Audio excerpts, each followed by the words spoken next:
სააკაშვილის პატიმრობასთან დაკავშირებით არის იმგვარი, რომ ჩვენ ვხედავთ, რომ ხელისუფლება შეიძლება ითქვას მუდმივი რაღაცა ჯიბრის თუ რაღაცა, ასე ვთქვათ, ჭიდაობის რეჟიმში არის ამ პატიმართან, იმიტომ რომ ჩვენ ვნახეთ ხო რა მოხდა მაგალითად მის გადაყვანასთან დაკავშირებით სამედიცინო სამკურნალო მიზნებით.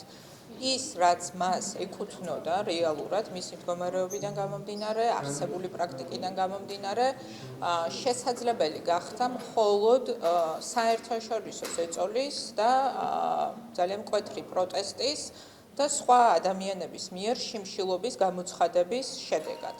ამიტომ აი ამ რეჟიმში არის ხელისუფლება, შესაბამისად დიახ, მე არ გამოვრიცხავ იმას, რომ მართლაც მათ მორიგჯერზე გადაწყვიტეს, რომ დამუქრებოდნენ სააკაშვილს მისი პატიმრობის პირობების დამძიმებით, ასე ვთქვათ, და შემდგომ მისი მხრიდან შესაბამისი პროტესტის შედეგად უკან დაიხიეს, იმიტომ რომ ესე იქცევა ხელისუფლება მასთან მიმართებაში იმ დღიდან, რაც ის აღმოჩნდა ბიძინა ივანიშვილის ხელისუფლების პატიმარი. ეს ყველაფერი აისახება ცხადია შესაბამისად მათ შორის იმ შეფასებებზე, რასაც გააკეთებს აუცილებლად სტრასბურგის სასამართლო, იმიტომ რომ ამტკიცებს რეალურად სააკაშვილის სამართლებრივ პოზიციებს სტრასბურგთან მიმართებაში ის, რასაც დღეს ხელისუფლება აკეთებს და აძლიერებს მის დაცვის პოზიციას შესაბამისად დამოუკიდებელ საერთაშორისო სასამართლო ფორუმზე, როგორც არის მაგალითად ევროპის ადამიანის უფლებების სასამართლო. თქვენ როგორც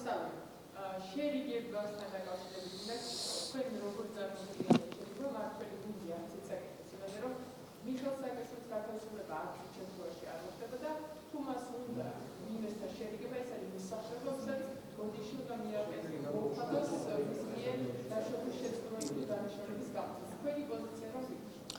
ჩემი პოზიცია არის, რომ ქვეყანაში რომ არ არსებობდეს პოლიტიზირებული მართლმსაჯულება, მაშინ მართლაც ჩვენი ქვეყნის მოქალაქეები შეაფასებდნენ პოლიტიკოსებს არჩევნების დღეს საარჩევნო ყუთთან და სწორედ მათი მხრიდან გამოხატული დამოკიდებულება იქნებოდა ყველაზე კარგი პასუხი ნებისმიერი პოლიტიკოსისთვის, თუ როგორ აფასებს ხალხი მათ მიღწევებს, მათ შეცდომებს, თუ მათ საქციელს. მაგრამ სამწუხარო რეალობა არის ის, რომ თქვენ ნახეთ, მათ შორის აქ ქვეყნის უმაღლეს საკანონმდებლო ორგანოში რამდენიმე დღის წინ მოსულმა მთავარმა, ასე ვთქვათ, ერთ-ერთმა ყველაზე გავლენიანმა წარმომადგენელმა ქართული ოცნების ხელისუფლების ქალბატონმა წოლუკიანმა, როგორი გულდაწყვეტით აღნიშნა ის, რომ ხელისუფლება უფრო უკეთესად არ გაუსწორდა პოლიტიკურ ოპონენტებს. მან ეს პირდაპირ აღიარა საკუთარ შეცდომად.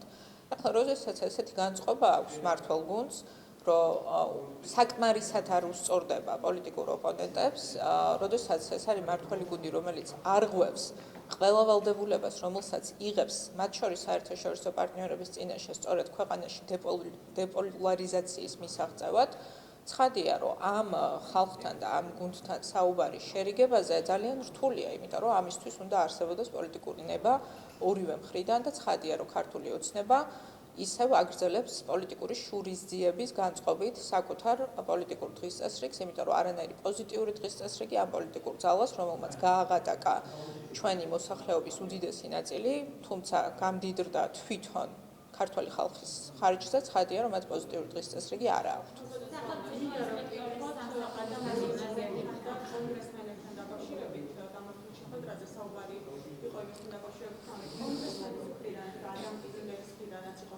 საქართველოში უნდა განცდილდეს როგორც ეკონომიკური, ისე სამხედრო დახმარება და ასევე კონკრეტულად ამბობთ, რომ შეიარაღება უნდა გადავცეთ საქართველოს და იმისაც, რომ შეჭრა ძველი დაუჩნდეს, რომ ნებისმიერ ქვეყანას უკრაინის აგრესიაზე იყო საუბარი.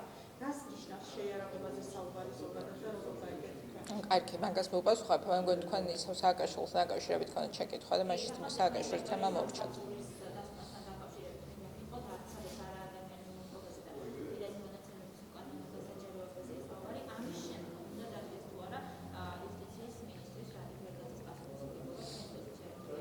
ჩემი პოზიცია არის, რომ იუსტიციის მინისტრმა მთელი ეს პროცესი, რაც დაიწყო სააკაშვილის საქართველოში დაბრუნებით და მისი დაპატიმრებით, წაიყვანა იმგვარად, რომ დღის წესრიგში უნდა იდგეს ერთადერთი საკითხი, მათ შორის საკითხი მის მიერ თანამდებობის დატოვების შესახებ და მე მას ვაპირებ, რომ ამის შესახებ უთხრა, როდესაც ის მოვა საქართველოს პარლამენტში მომავალ კვირას, იმიტომ რომ ის რაც ამ უწყებამ ჩაიდინა სააკაშვილთან მიმართებაში არის როგორც ჩვენი კონსტიტუციის, ასევე არაერთი საერთაშორისო კონვენციის დებულების დარღვევა და შესაბამისად ამაზე პოლიტიკური პასუხისმგებლობა ცხადია ეკისრება უშუალოდ იმ უწყების ხელმძღვანელს, რომელიც წარმართავს შესაბამის საქმიანობას.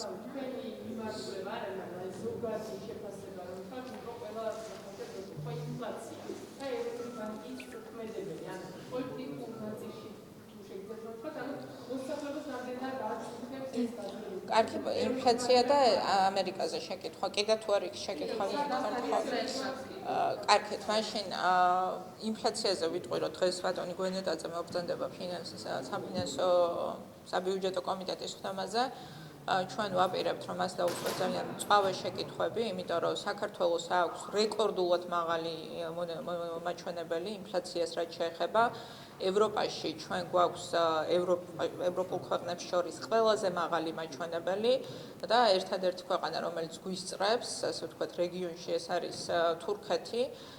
მოსახლეობას არ სჭირდება ჩემგან ახსნა, რომ ინფლაცია არის უმწვავესი გამოწვევა, იმიტომ რომ ნებისმიერი ადამიანი მიცხოვრობს ამ ქვეყანაში და მიდის და ყიდულობს საჭმელს, იხდის გადასახადებს, შესაბამისად გაზის, დენის და ასე შემდეგ, ყიდულობს საწვავს. იცის ძალიან კარგად, რომ ცხოვრება არის სრულიად აუტანლად გაძვირებული და ცხადია, რომ ჩვენ ეროვნული ბანკის პრეზიდენტთან გვექნება ამაზე ძალიან მწვავე შეკითხვები, იმიტომ რომ სწორედ მას ევალება ერთ-ერთი, ასე ვთქვათ, მთავარი ფუნქცია მისი არის სწორედ ინფლაციის დონის კონტროლი. მოიცადე, მაშინ ჯერ ამერიკაზე ვისაუბრებ და მე გადავიდეთ სხვა შეკითხვებზე. ეხლა რაც შეეხება ამერიკის შეერთებულ შტატებთან სამხედრო და ეკონომიკური თანამშრომლობის გაღრმავებას. თქვენ იცით, რომ ჩვენ დავაყენეთ დღის წესრიგში ორი ძალიან მნიშვნელოვანი თემა ამ საკითხთან დაკავშირებით.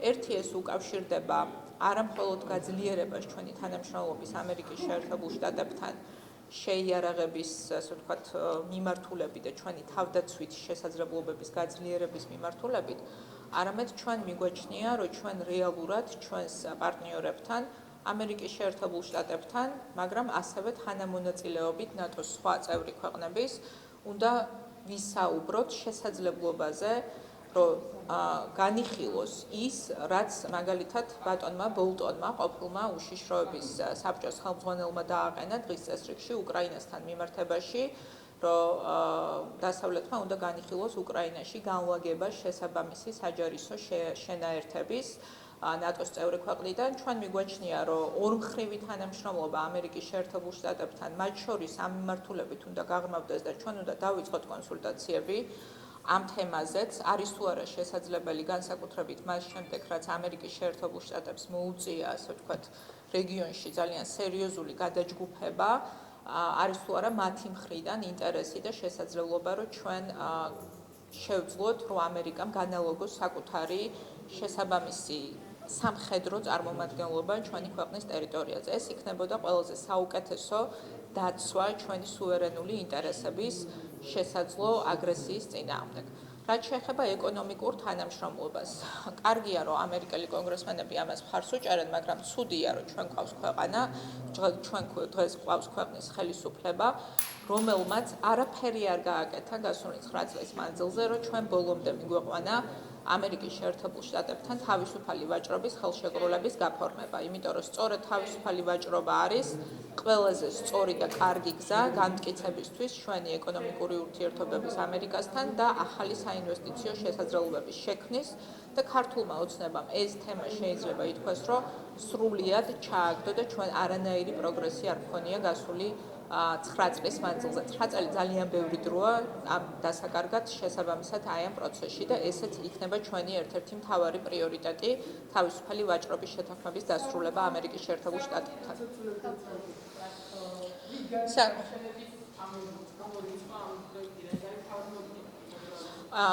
ეს მოთხოვნა არის აბსურდული მოთხოვნა და მე გეტყვით რატომ. იმიტომ რომ რიგარეშე არჩევნების მოთხოვნა პოლიტიკურ დღის წესრიგში საკონსტიტუციო ცვლილებების გამო კი არ დგება, და არც დამდგარა არასდროს. გასული წლების მანძილზე არაერთხელ დადგა დღის წესრიგში ვადამდელი არჩევნების ჩატარების საკითხი, რაც არის გამოწვეული ქვეყანაში ზოგადი პოლიტიკური ვითარებიდან გამომდინარე. ამიტომ აბსურდული არის განაცხადი, რომ ეხლა გადახედვა პოზიციის ვადამდელ არჩევნებთან საკონსტიტუციო ცვლილების შესახებ შეამცირებს, ასე ვთქვათ, რაღაცა პოლიტიკურ მოთხოვნას ვადამდელ არჩევნებთან დაკავშირებით, იმიტომ რომ არაფერი კავშირი ამას საკონსტიტუციო ცვლილებებთან თავის შინაარსით არ აქვს. რაც შეეხება ცვლილებებს იმ ვერსიაში საკონსტიტუციო ჩასწორებების, რომელიც მიღებული იქნა აქ ამ პარლამენტში პირველი მოსმენით. ჩვენ პირველად მოვახერხეთ, გადახედეთ ჩვენს უახლეს ისტორიას. პირველად მოვახერხეთ, რომ უმრავლესობამ და ოპოზიციამ მხარი დაუჭირეს ერთი და იგივე ვერსიას საკონსტიტუციო ცვლილების. ეხლა ამ ხელა პოლიტიკური კაპიტალის გაფლანგვა თუ სურს ქართულ ოცნებას, მაშინ, როდესაც საუბარი არის იმაზე, რომ ქვეყანაში გჭირდება პოლარიზაციის შემცირება, ეს იქნება უმძიმესი პოლიტიკური შეცდომა და ამას მოყვება შესაბამისი რეაგირება როგორც ქვეყნის პოლიტიკური სპექტრიდან, ასევე ჩვენი დასავლელი პარტნიორებისგან, რომლებიც ცალსახად უჭერენ მხარს იმ საკონსტიტუციო ცვლილებებს, რომელზეც ჩვენ შევთანხმდით 19 აპრილის შეთანხმების ფარგლებში და იმ საკონსტიტუციო ცვლილებებს, რომელიც საზოგადოებამ შეიძლება არ იცის და უნდა უთხრა, იყო ქართული ოცნების მიერ დღის წესრიგში დაყენებული შემოთავაზება. ეს ჩვენი მოგონილი ცვლილებები არ არის ქართული ოცნების ინიციატივა.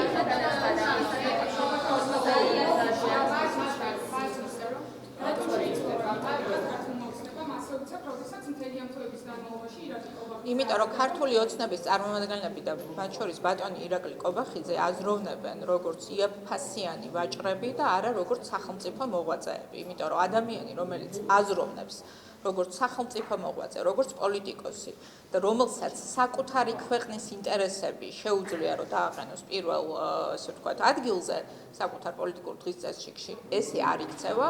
კიდევ ერთხელ ვამბობ, იაფფასიანი ვაჭრობა, ეს არის ის, მხოლოდ და მხოლოდ ის, რაც შეუძლია ქართულ ოცნებას მისი ინტელექტუალური და მორალური დიაპაზონიდან გამომდინარე და ირაკლი კობახიძე საერთოდ რას ამბობს, არავისთვის მნიშვნელობა დიდი ხანი არ აქვს, იმიტომ რომ ეს არის ადამიანი, რომელსაც შეუძლია რომ ხელი მოაწეროს შეთანხმებას და მეორე დღეს გამოაცხადოს, რომ ეს შეთანხმება თურმე რომელსაც მან საკუთარი პრეტენზიით ძალიან დიდმა მცოდნემ საკონსტიტუციო სამართლის ხელი მოაწერა, რომ თურმე ეს შეთანხმება იყო არაკონსტიტუციური. ამიტომ კობახიძის სიტყვას არ აქვს არანაირი ფასი, რას ამბობს ის, ამას არ აქვს არანაირი მნიშვნელობა.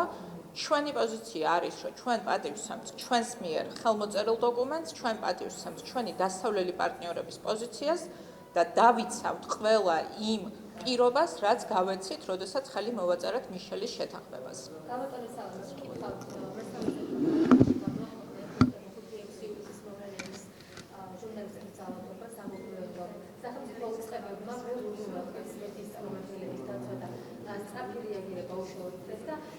ის ძალადობა დღემდე თუ არ არის ორგანიზაციის დასჯილები და ეს ახალისებს ჟურნალისტების ძალადობას. თქვენი პოზიცია რა იქნება ამასთან დაკავშირებით და მეორე ეხება სუსტენ გამოჟღერებით არის. ესეც სახელმწიფო უსაფრთხოების სამსახურის რეფორმაზე საუბრობენ, იმიტომ რომ ის ვინდასრულებს თავის ძირეულ მოვალეობას. თქვენი კოლეგები ასევე ამბობენ, რომ სუსტი საფრთხო დაუხდეს. ამაზე დაკავშირებით პირველი რაც შეეხება 5 ივლისის მოვლენებს, ჩვენ ნახეთ, რომ ხელისუფლება არათუ არ იძიებს ამ მოვლენებს, რა უნდა გამოიძიოს, როდესაც იმ ანგარიში, რაც არასამთავრობო ორგანიზაციებმა გამოაქვეყნეს, ჩემი შეხედულებით უბრალოდ დაუდევრობა არ იკვეთება, აქ იკვეთება რეალურად თანამშრომლობა ძალადობის, ასე ვთქვათ, მიმართულებით ამ მოძალადე ჯგუფებს და ხელისუფლებას შორის და დღევანდელმა ხელისუფლებამ ხელი შეუწყო და ყველაფერი გააკეთა იმისთვის, რომ ეს მოძალადე ჯგუფები დღეს უკვე არიან წარმოდგენილი როგორც პოლიტიკური პარტია შესაბამისად და ეს კიდევ ერთხელ ამტკიცებს იმას, რასაც ჩვენ ყოველთვის ვამბობდით, რომ რეალურად ეს მოძალადე ჯგუფები არიან სატელიტი პროექტი ქართული ოცნების. კიდევ ერთხელ გაფორმდა ეს მათი დარეგისტრირებით პოლიტიკურ პარტიად. რაც შეეხება მეორე შეკითხვა, რომელიც ეხლა აღარ მახსოვს, რა იყო მეორე შეკითხვა, სუსი. ხო, სუს რაც შეეხება, სუსი თავისი შინაარსით, ის სუსი, რომელიც ჩამოაყალიბა ქართულმა ოცნებამ, ეს არის პოლიტიკური დევნის ინსტრუმენტი. ეს არის ის უწყება, რომელიც უთვალთვალებს და უსმენს საკუთარ მოქალაქეებს, თუმცა ჩვენ არ გვინახავს აი სუსის მიერ გასული 9 წლის მანძილზე თქვენ თუ გახსენდებათ გამოვლენილი რომელიმე, არ ვიცი, მნიშვნელოვანი ფაქტი, რაც ეხება ჩვენი ქვეყნის უსაფრთხოების და უშიშროების ინტერესების დაცვას.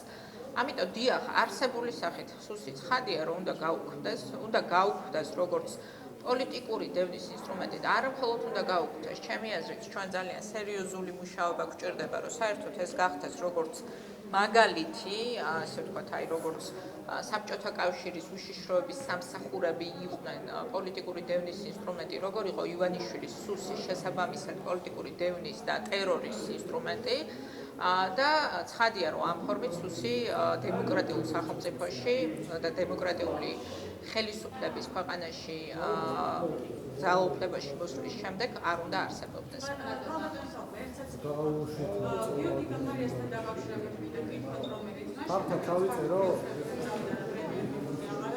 მასთან ბევრჯერ მიტანა შედარება მართლმა კონკურსში კაპაკალაძე თქვა, რომ უხერხულია გიორგი გახარიაშვილის წევრების მიერ კადრები მაქვს, წავედი